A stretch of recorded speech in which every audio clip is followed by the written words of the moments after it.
இதுவரையில் சிலருடைய பெயர்களை நாம் குறிப்பிடாமலேயே பேசலாம் என்று கருதினோம்.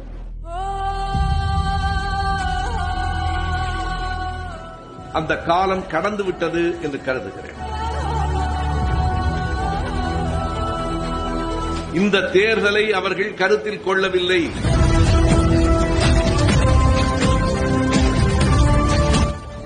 இந்த தேர்தலில் தோற்றாலும் தொடர்ந்து செய்ய வேண்டிய வேலை திட்டம் அவர்களிடம் இருக்கிறது.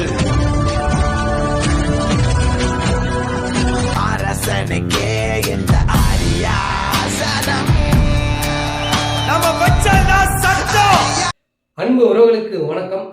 நேற்று அண்ணன் சீமானை கண்டித்து ஒரு கூட்டம்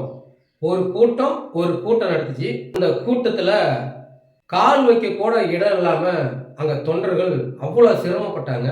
அந்த கூட்டத்து நெரிசல்ல பொய்யால் பிறந்து பொய்யாலே உடம்ப வளர்த்துக்கிற திராவிட பன்றி சுப வீரபாண்டியன் வரது கூட வழி இல்லாம காவலர்கள் கஷ்டப்பட்டு அப்படியே அந்த கூட்டத்தை விலைக்கு மெதுவாக ஐயாவை கொண்டு போய் மேலே ஏற்றினாங்க.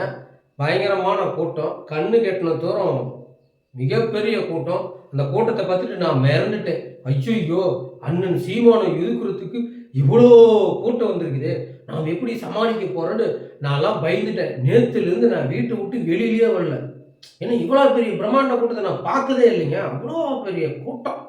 அது ஒரு பக்கம் கிடக்கட்டும். ஏன்னு கேட்டிங்கன்னா, நம்ம ரோட்டில் போயிட்டு இருக்கிறோம், திடீர்னு பார்த்தா ஒரு சந்தில் ஒரு குப்பை தொட்டியில் கல்யாண வீடோ அல்லது ஏதோ ஒரு வீட்டில் விசேஷம் முடிஞ்சுன்னா எதையை உணர்ந்து போடுறப்ப நாய்ங்க கத்துற சத்தம் பயங்கரமாக கேட்கும்.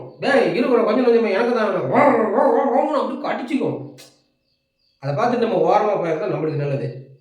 ஏன்னா சத்தம் அதிகமாக கேட்டு நம்மளுக்கு காதை அடிச்சிச்சுன்னா வெறி வந்து கள்ளத்தூக்கி அடிச்சோம்னா அப்புறம் அந்த நாய் ஏதோ ஒரு மூலையில் போய் நின்றுட்டு நம்மளை பார்த்துட்டு உழைக்கும். அந்த மாரி தான் அந்த நாய்களை தவிர்த்துடணும். மீண்டும் ஒரு காணொலியில் சந்திப்போம். நன்றி, வணக்கம்.